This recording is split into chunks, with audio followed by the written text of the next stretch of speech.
When you feel like quitting, how do you take one step forward? An inspiring story of resilience that will encourage you and give you hope when times are tough on the podcast today. Hi, friend. I am so inspired by today's guest. I can't wait to share this episode with you. When I come across someone who has the gift of connection, the gift of inspiring others, I get worked up. Before we get started today, I want to tell you how much I appreciate you and how I am continually reminded of what a blessing it is to share these podcasts with you each week. I hope you feel the same way. And if you do, would you take just a minute to leave me a review? It's how others know that what we're doing here is making a difference. You'll see a link in the show notes to make it super quick and easy. I promise it won't take you more than 2 minutes. So today, my guest is Kelley Tyan.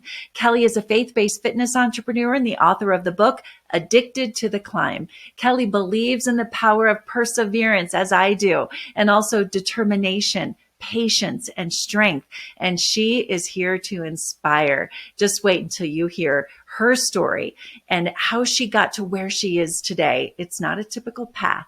She is going to tell us how to keep pushing even when you feel like giving up. Her book is a collection of 30 short personal stories that really help renew the mind and reset your thinking and live with peace, rest, and especially do so in life's most difficult situations. You're going to love Kelley, so let's get started. Kelley, I'm so glad to talk to you. You're so inspiring, and we follow many of the same methods in continuing to reach even when times are tough, and faith-based as well, which we're going to get a little bit more into that as we've both started incorporating it into our businesses. But tell me how you got started in your business.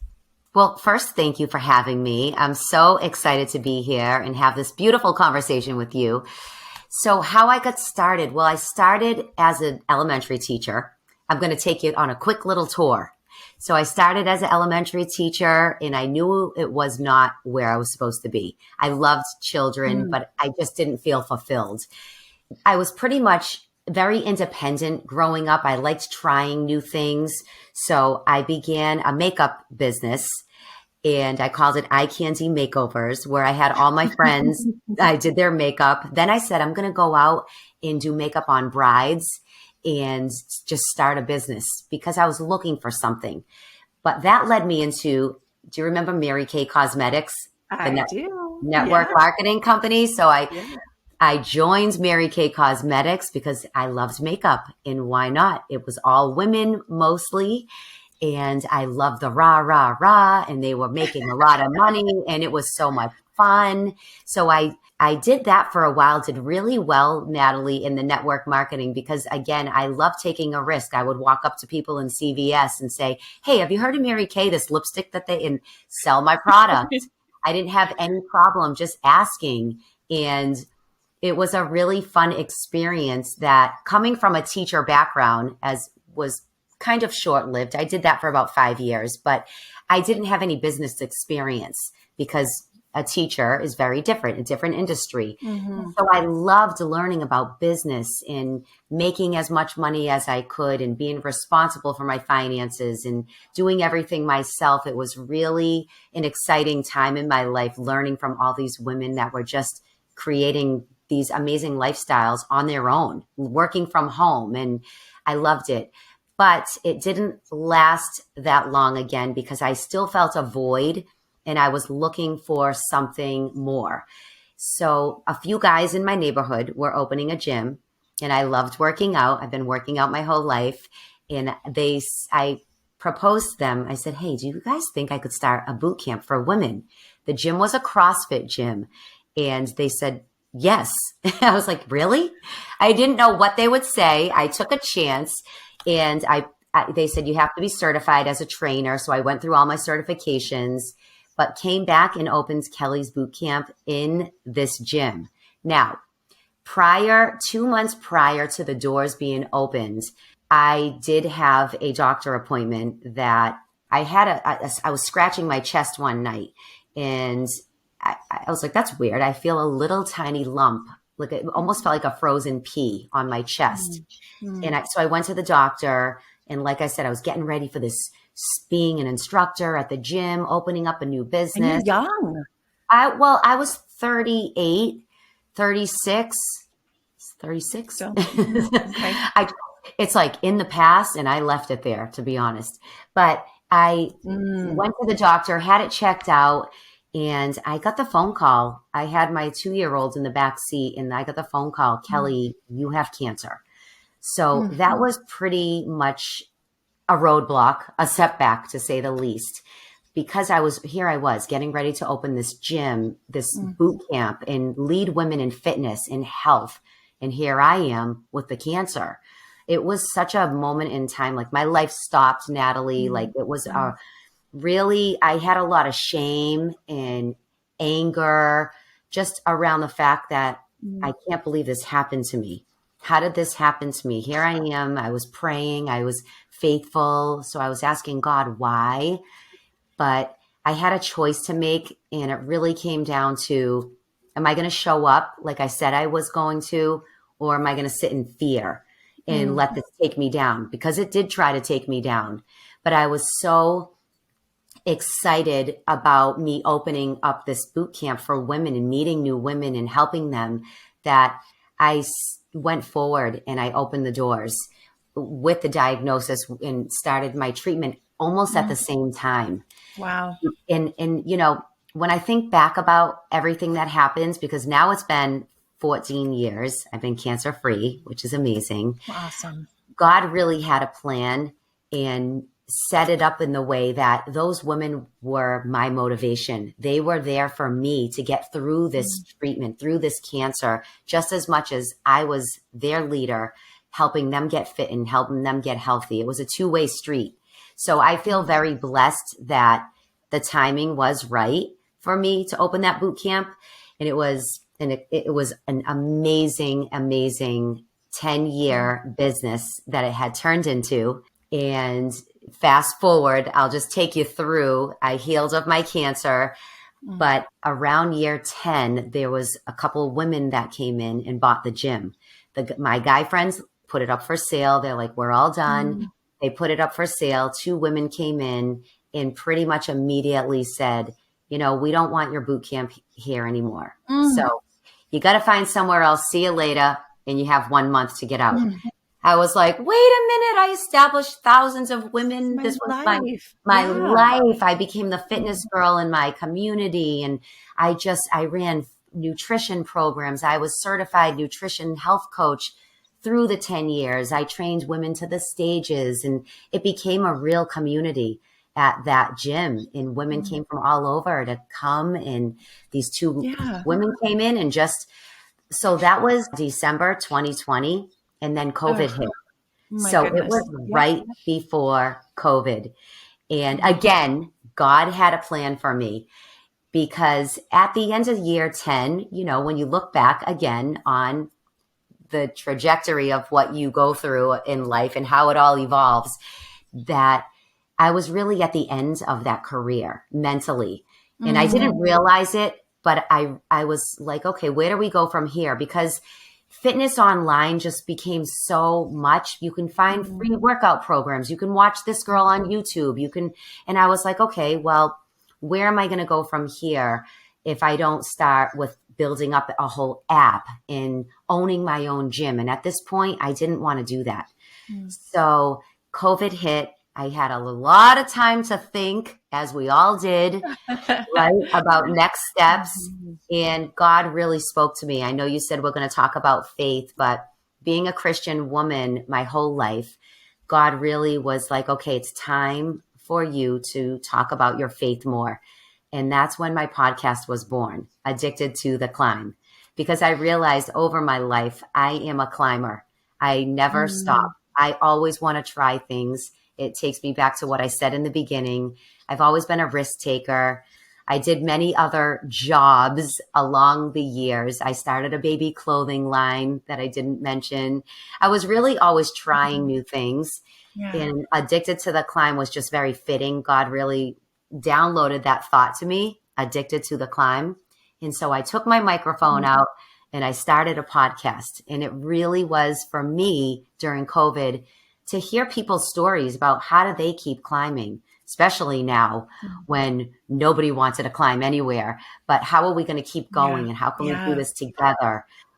So that's really how my life kind of evolved, and I became addicted to the climb in more ways, in new ways, and reinventing myself at that moment.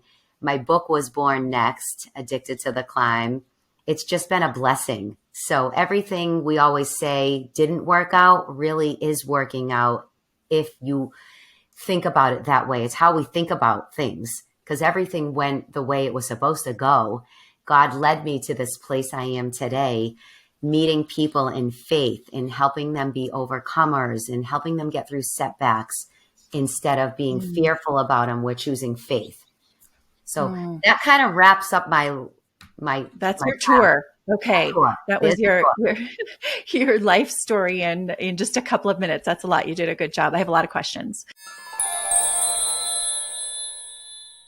I want to take a minute to tell you about one of the ways I keep my family healthy. I've been a customer of Seeking Health for several years, and I'm constantly amazed by the positive impact their products have had on overall health and well-being. From the very beginning, the team at Seeking Health has been dedicated to helping me build a strong foundation for my health through their focus on optimizing digestion, reducing environmental exposures, and nourishing my body with pure, high-quality supplements. They've provided me with the tools and the knowledge I need to support my body's natural healing systems, and I have seen significant improvements in my energy, immune function, and overall sense of well-being. A few of my favorites: Active Magnesium, the Glutathione Plus, Immune Intensive, also the electrolytes we put in our water in our family, all great products. And those are just a few. I'm grateful to the team at Seeking Health for their passion for prevention and their consistent commitment to helping with my family's health. If you're looking to take control of your health and build a strong foundation for your well-being, I highly recommend Seeking Health. You can get more information and a discount code by going to natalietysdal.com/favorites. Look for the Seeking Health logo and that discount code. Again, natalietysdal.com/favorites. The link is in the show notes. I love this metaphor, and I have used it my whole life too. Climbing even in the hardships. Did you know when you were going through cancer, I can't give up. I have to keep climbing. Did you have that then? Is that just ingrained in you? Because for a lot of people, a lot of my listeners, that is so hard. And the word that we listened to last week and we talked about was anxiety. And something, we have dealt with anxiety in so many ways, especially through the last 4 or 5 years, that so many women are dealing with that there's a feeling of giving up. There's a feeling of how, and for me, and I talked about this last week. If you haven't listened to that, please go back and listen to it. For me, that's my faith. That is where God says, be anxious about nothing. It is so hard.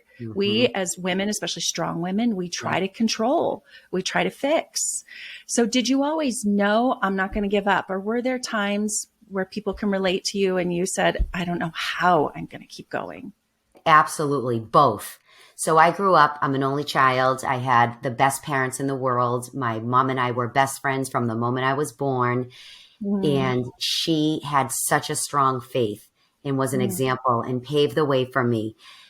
And, when you're young in Christianity and faith in God, it's there and you can be taught, but you have to really find it yourself, right? When you go through, my mom grew me up, she was always talking about Jesus, but as a kid, and then especially going into high school and college, I'd be like, yeah. Okay. Yeah.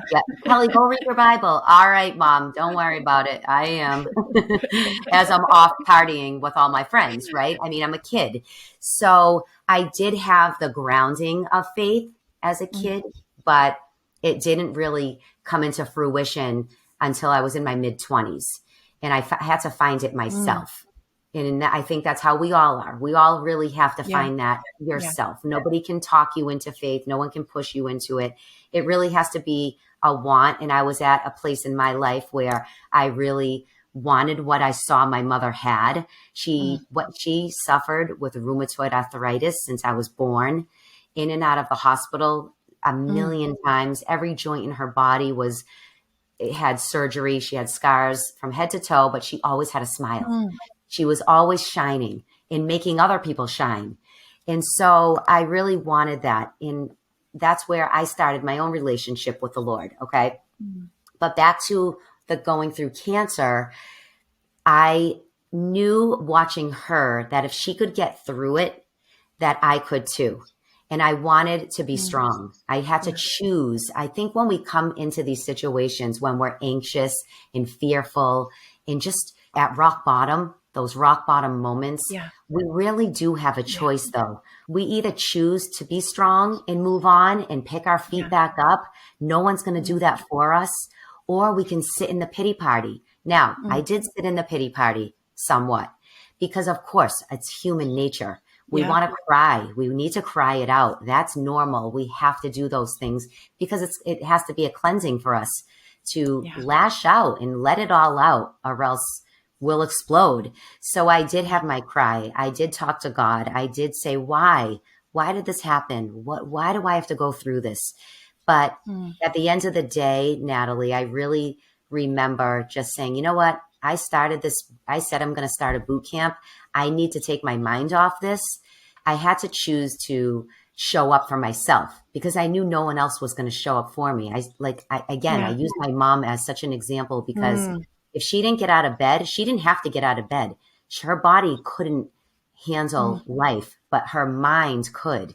So she chose to get out of bed every day. She chose to put makeup on and smile and continue reading her Bible. That's where she found her peace and her joy. So going through that, I just knew that was my option. I didn't have another option. I wanted to thrive and not just survive. That was a mindset. We so much want to do that. And then when we don't know how, we freeze. Many people do. Yep. And what the next thing I wanted to ask you about is we talked about me being in the news business for so many years. I wasn't allowed to talk about my faith. It wasn't normal. We hear a little bit more of that now with networks kind of going right or left and feeling like, we're able to have opinions a little bit more. But, when I started in the broadcasting industry 30 years ago, you were neutral on everything. And so it never felt the right place to talk about my faith. So when COVID hit and I was broadcasting out of my basement, I had this light bulb moment of, I'm doing interviews online. YouTube is right here. Podcasting is right here. I don't have to use someone else's platform to talk to experts and to be a journalist. So for me, that's when faith started to become part of my business. And I have had such a great response because people are needing that more. So I have just prayed, where do you want me to insert my faith and encourage people in addition to the business I already have? And I know you had a similar story in not always using your faith in your business. So tell me about that and now how it's a part of your business and your brand. I can relate so much because as faithful as I was and God was working in my life and I felt his presence, I really didn't talk about it to my fitness women. The ones that were closest to me knew who I really was, but I really didn't talk about it because I feel, I don't know, back then I wasn't ready, I guess, to bring it, to talk about it. I didn't want to step on people's toes. I didn't want to push any faith on anyone. I said, if they want to ask me anything, fine. I'm not going to really talk about it, but they knew from me going through breast cancer that I did have faith. And then after COVID, like you said, it was a very lonely time. And I needed faith around me first. So I got myself into a mastermind of faith-based women in business. And that was eye-opening to me, Natalie. I was like, wow, these women all have businesses and they're talking about faith in the public. I think I can do this. This is what I want to do. And it really lit me up and gave me the freedom, just like you, to say, I have a podcast. I was writing my book and I'm going to talk about my faith because people need faith right now, whatever that looks like for them too. When I say faith, I believe in God I am a Christian. That's my belief. But I feel without faith of any kind, we really do perish. We have nothing to hold on to. We have no hope. So I started slowly talking about faith and how it's just made such an impact in my life. And I can name you so many things I went through that are all stories from my book.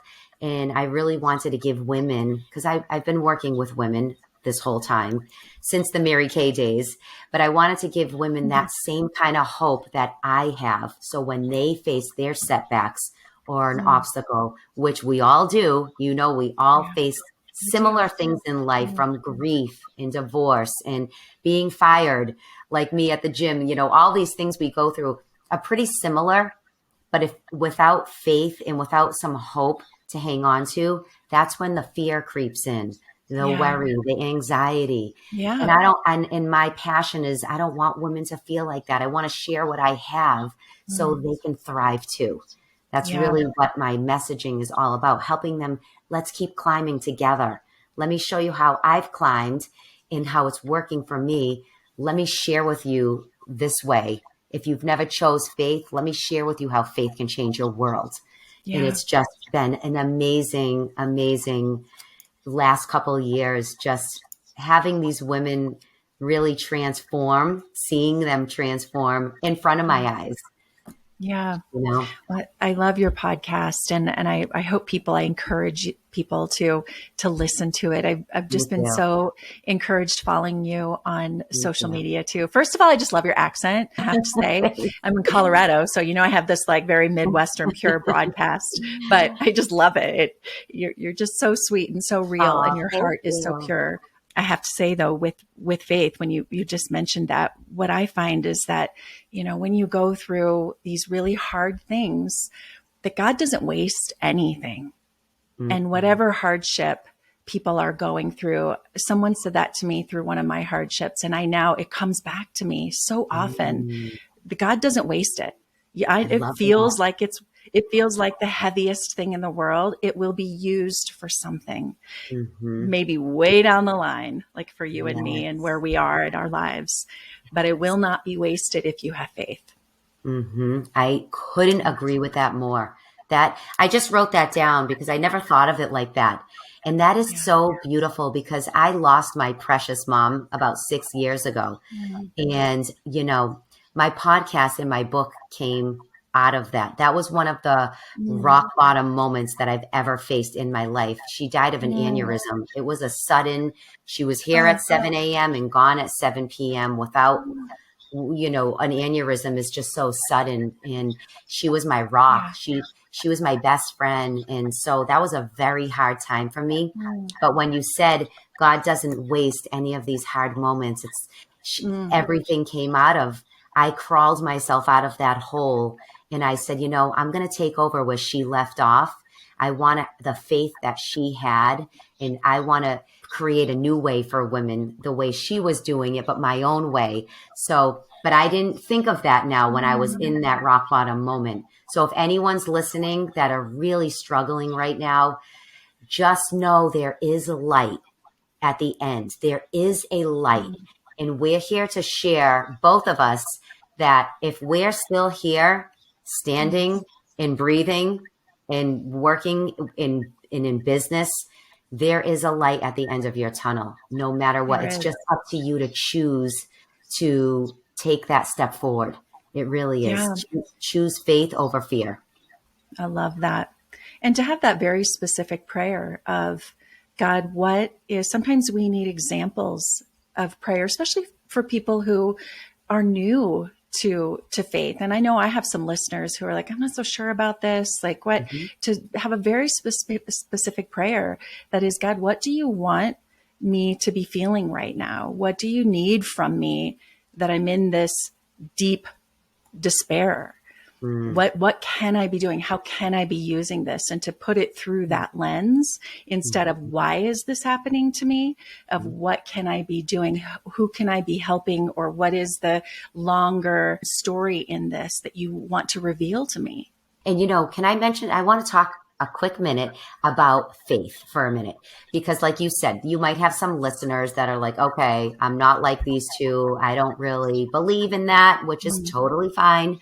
We all have our own relationship with our higher power, if you want to call it. Mine's with God, as I said. But what I want you to know is, for me, faith is my relationship with God. For me, I know when I lay my head down at night at 3 a.m. and I feel the worry. I have a 16-year-old that just got his license. I mean, it's fearful at times, but I know that I'm not alone. This is what I want people to know is we suffer as humans alone. We have our friends and our family around us that can hold us up. But in the wee hours in the night when you're scared, you're going through cancer like me, I knew I wasn't alone. And I had to lean in with my faith and know God was there with me. That's where I got my comfort. That's how I got up in the morning and got dressed and just took a step forward, because I knew I wasn't alone. And that's what I really want people to know, that faith isn't about religion. It's not about anything to do with following laws. And it's really just about your relationship with God. And that it's different for all of us. And if you don't have a relationship with him, but you're feeling alone and frightened and sad and you're going through something, maybe it's time you just take us up on it and just try asking God and just asking him, hey, God, I don't know what they're talking about, but maybe I need you right now. And that's it. That's all you have to do. So, because again, I can't put the words into your mouth. It's just a conversation that you're having with God. And that's really what my faith is about. I'm not alone. I don't go through things alone. I get up faster than I did before my faith was strong. When those times come, when I lost my mom and hit rock bottom, faith got me up, got me through. And it was a really hard. And isn't it so comforting to know we're not alone when it feels that way? Yes. Yes. Yeah. Thanks for adding that. That's so important. Where can people get more Kelley? It's so comforting. Your voice, your words, your encouragement, your health. Like you put all those things together that I love to put together too. And that's being healthy, feeling healthy, having that positive mindset and incorporating faith wherever people feel comfortable with that. But where can they find more of you? They can find me on any social media, Instagram, Facebook, and LinkedIn. And it's just my name, Kelley Tyan, KelleyTyan. And it's my website as well, KelleyTyan.com. I love it. Addicted to the Climb, everyone. And I'll put the link to the book in the show notes as well. Thank you so much, Kelley. It's such a pleasure. Let's do it again soon. We'll have plenty to talk about. Absolutely. Thank you for having me.